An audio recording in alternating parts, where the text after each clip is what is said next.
अक्टूबर 1962 से कुछ महीने पहले हिमालय की ऊंची चोटियों पर एक रहस्य छिपा था। नेफा के घने जंगलों और बर्फीली पहाड़ियों में भारतीय खुफिया ब्यूरो और सेना के जासूसों ने एक ऐसा संकेत पकड़ा जो देश की राष्ट्रीय सुरक्षा को पूरी तरह हिला सकता था।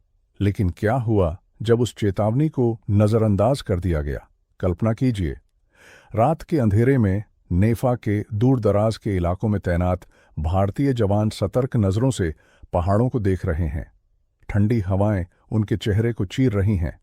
अचानक एक गुप्त स्रोत से खबर आती है, चीनी सेना की भारी तैनाती हो रही है। हजारों सैनिक, हथियार, गोला बारूद और सप्लाई लाइनें ठगला रिज के पार तेजी से बढ़ रही हैं। आईबी के एजेंटों ने पाया कि पीपुल्स लिबरेशन आर्मी के सैनिक चुपके चुपके अपनी पोजीशन मजबूत कर रहे हैं। सड़कें बन रही हैं, माल ढोने वाले काफिले लगातार आ जा रहे हैं। यह कोई साधारण गश्त नहीं थी, यह युद्ध की तैयारी का स्पष्ट संकेत था। जून 1962 के आसपास की बात है। भारतीय इंटेलिजेंस ब्यूरो को विश्वसनीय इनपुट मिला। चीनी सैनिकों की संख्या तेजी से बढ़ रही है। नेफा सेक्टर में भारतीय चौकियों के सामने पहाड़ों के उस पार पीएलए की टुकड़ियां जमा हो रही हैं। आर्मी के फील्ड कमांडर्स ने भी रिपोर्ट भेजी। वे चिंतित थे।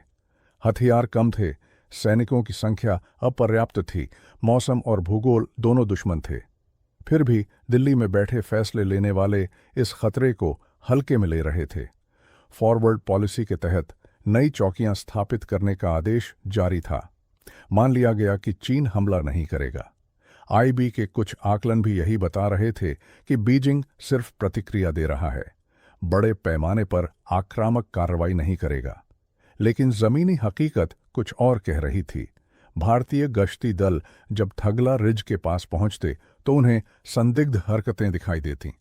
चीनी सैनिकों के कैंप, नई खाइयां और भारी तोपों की आवाजें। एक रिपोर्ट में साफ लिखा था, अगर इस बिल्डअप को रोका नहीं गया तो पूरी नेफा लाइन ध्वस्त हो सकती है। राष्ट्रीय सुरक्षा पर भारी खतरा मंडरा रहा था। जवान रात रात भर जागते, लेकिन उनके हाथ बंधे हुए थे। हथियार पुराने, रसद की कमी और ऊंचाई की थकान, फिर भी वे डटे रहे। हर दिन नई खबर आती, चीनी संख्या बढ़ गई, उनकी आर्टिलरी पोजीशन और मजबूत हुई।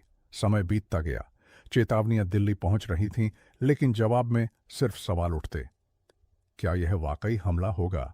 राजनीतिक आत्मविश्वास इतना था कि सैन्य सलाहकारों की चिंताओं को दरकिनार किया जा रहा था। फील्ड में तैनात कमांडर जानते थे कि अगर यह इग्नोर हुआ तो क्या होगा। पहाड़ चुप थे, लेकिन उनका सन्नाटा खतरनाक था। हर गुजरते दिन के साथ तनाव बढ़ता जा रहा था। जासूसों की रिपोर्टें और विस्तृत होती गईं। चीनी सैनिक प्रशिक्षित, सुसज्जित और संख्या में कई गुना ज्यादा। भारतीय जवानों के पास सिर्फ साहस था। फिर वो पल आया जब इंतजार खत्म हुआ। अक्टूबर की ठंडी सुबह में ठगला रिज से भारी गोलाबारी शुरू हुई। सैकड़ों तोपों की गर्जना ने हिमालय को हिला दिया। वो चेतावनी जो महीनों पहले दी गई थी, अब हकीकत बन चुकी थी। NEFA में भारतीय पोजीशंस पर हमला हुआ। हजारों जवान लड़ रहे थे, लेकिन तैयारी की कमी और अनदेखी की गई खुफिया रिपोर्टों ने स्थिति और खराब कर दी।